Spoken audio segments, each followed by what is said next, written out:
जब जंग ख़त्म होगी या सेटल होगी तो एक बात बिल्कुल तय है कि जो अरब ममालिक के अंदर जीसीसी मुल्कों के अंदर अमेरिका की बेसेस हैं वो शायद ना रहें। और अरब ममालिक को इस जंग ने या अभी तक जो जंग हुई है उससे ये बात समझ में आ गई है कि इन मुल्कों में जो बेसिस हैं, यानी बहरेन में एक बहुत बड़ी नेवल बेस है जहाँ से कि समंदर कंट्रोल होता है। इसी तरीके से जो बेसिस हैं कतर में, कुवैत में और अबू धाबी में, इन बेसिस का उनको समझ में आ गया है कि ये बेसिस इन मुल्कों की हिफाजत के लिए नहीं है, ये यहाँ से ईरान पर हमला करने के लिए है या और मुल्कों पर हमला करने के लिए है। लिहाजा जूं ही उन पर हमला हुआ तो वहां जितने पर्सनैल थे उनको पैक करके वापस भेज दिया गया और जो वहां हमले होते रहे उनको बचाने का कोई इंतजाम। मैं आपको ना थोड़ा सा कोशिश करूंगा डायग्राम बना के इस बात को अर्ज करने की कोशिश करूं। ये देखिए, ये है खलीज फारिस, ये खलीज फारिस है, यानी वो समंदर का इलाका जिसके साथ यहां ये जो नुक्कर सी आती है, ये आपको नजर आ रही होगी, ये है रासुल खैमा, ये नुक्कर सी जो है, और यहां दुबई वगैरह है, और इस जगह पर है छोटा सा कतर,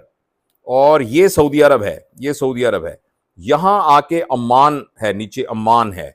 और ये तकरीबन 160 मील का समंदर है जो खलीज फारस है, खलीज फारस। और ये सऊदी अरब है, ये साथ दुबई, गल्फ कंट्रीज हैं, ये कतर है, यहां अम्मान है, और ये है स्ट्रेट ऑफ हुर्मुस, स्ट्रेट ऑफ हुर्मुस। हुर्मुस का की जो जगह है छोटी सी, ये 24 किलोमीटर की है, यहां से जहाज सारे आ रहे हैं। ये जो यहां देखें, ये कतर है, यहां अमेरिका की बेस, ये दुबई अबू धाबी, यहां अमेरिका की बेसिस, फिर सऊदी अरब में अमेरिका की बेसिस, ये सारी, और इधर कुवैत है, कुवैत के अंदर अमेरिका की बेसिस, ये जो बेसिस सारी हैं, और ये ईरान नजर आ रहा है आपको, ये इस तरफ ईरान नजर आ रहा है। ये जो बेसिस हैं यहां से ईरान पर हमला हो सकता है, यहां ईरान में हमला हो सकता है, लेकिन ये बेसिस इन मुल्कों को बचाने के लिए नहीं है। और ये बात अब इन मुल्कों को समझ में आ गई है कि अगर फर्ज करें हमारे ऊपर हमला होगा तो हमें बचाने के लिए अमेरिका तो मौजूद नहीं है। लिहाजा ये एक बहुत नई डेवलपमेंट हुई है, और आप देखिएगा जब जंग खत्म होगी तो ये बेसिस जो है ये अरब ममालिक से खत्म हो जाएंगी, या खत्म वो ये कि नई कम से कम बेसिस वो नहीं बनाने देंगे। दूसरा बात आपको ये समझनी बहुत जरूरी है कि ये जो स्ट्रेट ऑफ हुर्मुज है ना, इसका क्या रोल है। अभी तक तो खैर आपने खबरों में देखा होगा कि यहां से जितना, अभी तक हमें ये तो पता है कि यहां से जितना तेल आता है वो पूरी दुनिया का 20% तेल आता है, वो यहां से गुजर के जाता है इस 22 मील के टोटे में से। और ईरान अगर चाहे तो बहुत आराम से इसको ब्लॉक कर सकता है, और इसको ब्लॉक कर ले तो दुनिया का 20% ऑयल, लेकिन ये जो 20% ऑयल है ये जापान का 80% ऑयल है जो यहां से जाता है, और चाइना का 40% तेल जो है वो यहां से जाता है, और नॉर्थ कोरिया और साउथ कोरिया का 30% तेल यहां से जाता है। अच्छा, तो लिहाजा जब इधर तेल की सप्लाई पूरी नहीं होगी, और पाकिस्तान का तेल भी यहीं से जाता है और इंडिया का तेल भी इधर से जाता है, तो जब ये तेल यहां और इधर बाकी जो फिलिपाइंस वगैरह वहां का तेल भी यहीं से जाता है, तो ये तेल जब नहीं जाएगा तो तेल की शॉर्टेज हो जाएगी। लेकिन जो बातें यहां लोगों को नहीं पता या कम पता है वो ये है कि 20% तो तेल यहां से जाता है, मगर ये जो जीसीसी कंट्रीज हैं इनका 80% खुराक यहां से जाती है, 80% खुराक ये स्ट्रेट ऑफ हुर्मुस में से गुजर के जाती है। लिहाजा यहां अगर खुराक, और एक और अहम चीज जो है वो ये है कि यहां साफ पानी जो है वो भी इस जमीन में से साफ पानी नहीं निकलता, और वो साफ पानी जो है वो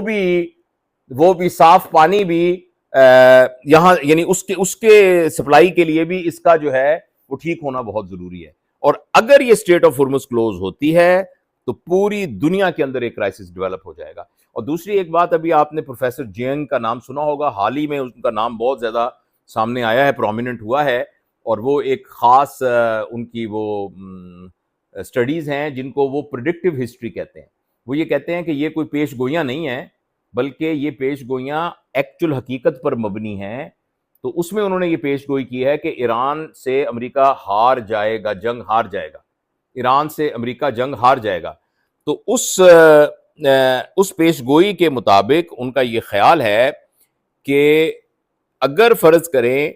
ये यहां आ भी जाता है अमेरिका, तो ये जो ईरान का इलाका है ये बहुत पहाड़ी इलाका है। इस इलाके की जो ट्रेन है और इस इलाके की जो जोग्राफियाई हालत है, उसमें अमेरिका यहां अपने बूट्स लेकर फौजी यहां नहीं आ सकते, और अगर वो आ गए तो फिर उनका जीतना जो है वो मुमकिन नहीं है। तो ये कुछ थोड़ी सी सूरत हाल है। और दूसरी अहम बात जो उन्होंने बताई है वो ये है कि जो पूरी दुनिया में पेट्रो डॉलर का कॉन्सेप्ट है ना, कि यहां से जो भी पेट्रोल जाएगा वो डॉलर की शक्ल में ही पेमेंट होगी। तो जब यहां से तेल जाएगा ही नहीं तो डॉलर के ऊपर बहुत बुरा इफेक्ट पड़ेगा, और डॉलर के नीचे आने से जो अमेरिकन इकोनॉमी है वो बहुत ज़्यादा मुतासर होगी। लिहाजा मुझे ये समझ में आया है कि अमेरिका जो है ना इस वॉर में फंस गया है एक्चुअली। और मुझे पता नहीं अजीब सा लगता है कि जो अमेरिकन लोग हैं वो भी इसकी मुखालफत कर रहे हैं, और पता नहीं क्यों इसको रोकने की कोशिश क्यों नहीं कर रहे डोनाल्ड ट्रंप को, कि इस जंगी जुनून से वो बाज आ जाए और इसको अब ईगो का मसला ना बनाए और जितनी जल्दी हो सके इस जंग को ख़त्म करने की कोशिश करे। अदरवाइज पूरी दुनिया पर इसके बहुत ही नेगेटिव असरात पड़ेंगे।